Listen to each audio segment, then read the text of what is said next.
નમસ્કાર.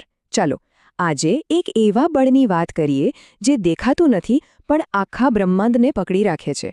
એક એવું બળ જે આપણને જમીન પર ટકાવી રાખે છે અને તારાઓને પણ એમની જગ્યાએ. હા, તમે સાચું સમજ્યા. આપણે વાત કરવા જઈ રહ્યા છીએ ગુરુત્વાકર્ષણના રહસ્યોની.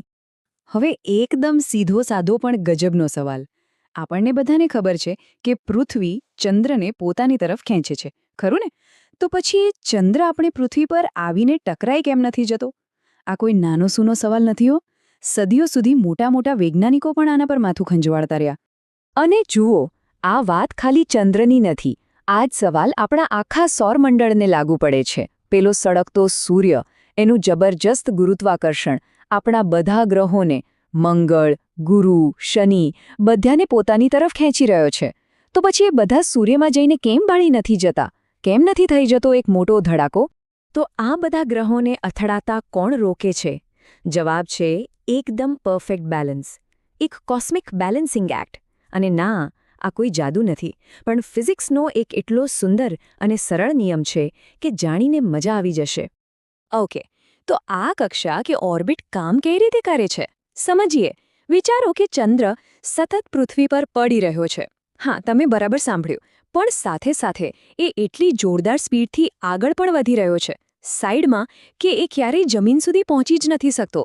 એ પૃથ્વી પર પડવાનું ચૂકી જાય છે અને ગોળ ફરવા લાગે છે. બસ આ જ છે રહસ્ય.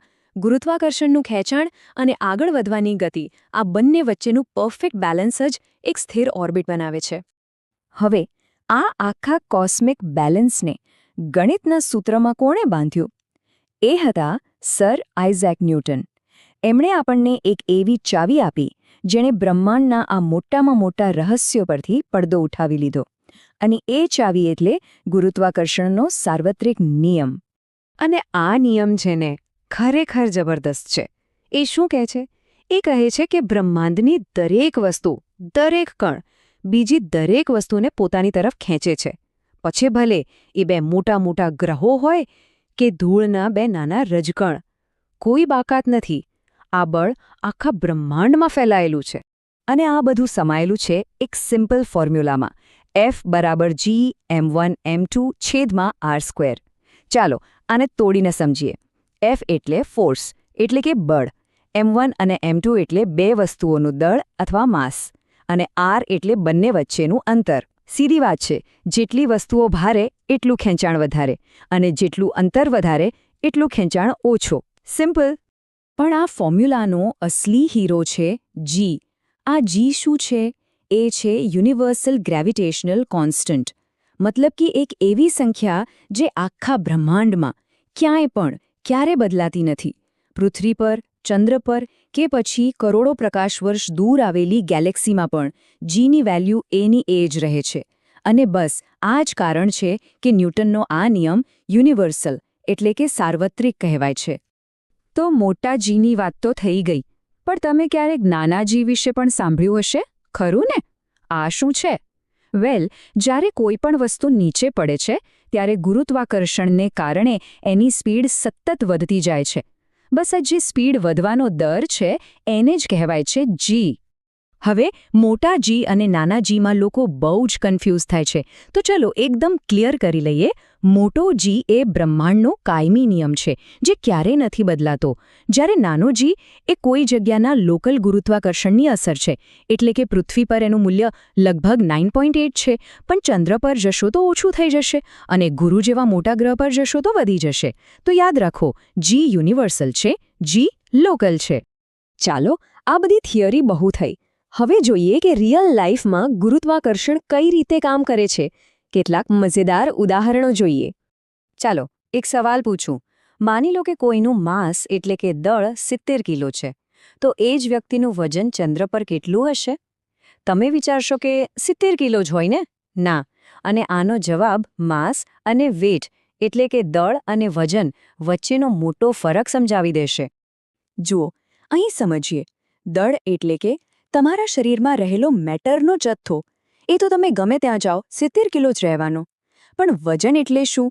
વજન એટલે ગુરુત્વાકર્ષણ તમને કેટલા જોરથી ખેંચે છે એ. તો પૃથ્વી પર 70 કિલો દળવાળા વ્યક્તિનું વજન થાય લગભગ 686 ન્યૂટન.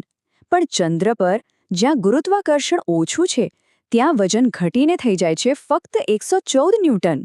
કેટલો મોટો ફરક! તો આમાંથી શીખવા જેવી વાત શું છે? એકદમ સિમ્પલ. તમારું માસ એટલે કે દળ હંમેશા કોન્સ્ટન્ટ રહે છે, પણ તમારું વજન તમારી લોકેશન પર ડિપેન્ડ કરે છે.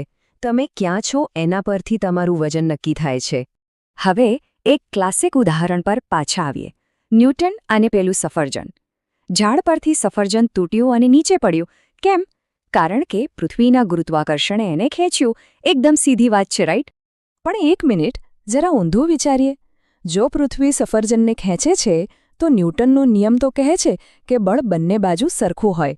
તો શું એનો મતલબ એ થયો કે સફરજન પણ પૃથ્વીને પોતાની તરફ ખેંચી રહ્યું છે? અને જવાબ છે હા, બિલકુલ. જેટલા ફોર્સથી પૃથ્વી સફરજનને ખેંચે છે એટલા જ ફોર્સથી સફરજન પણ પૃથ્વીને ખેંચે છે. બળ એકદમ સરખું છે.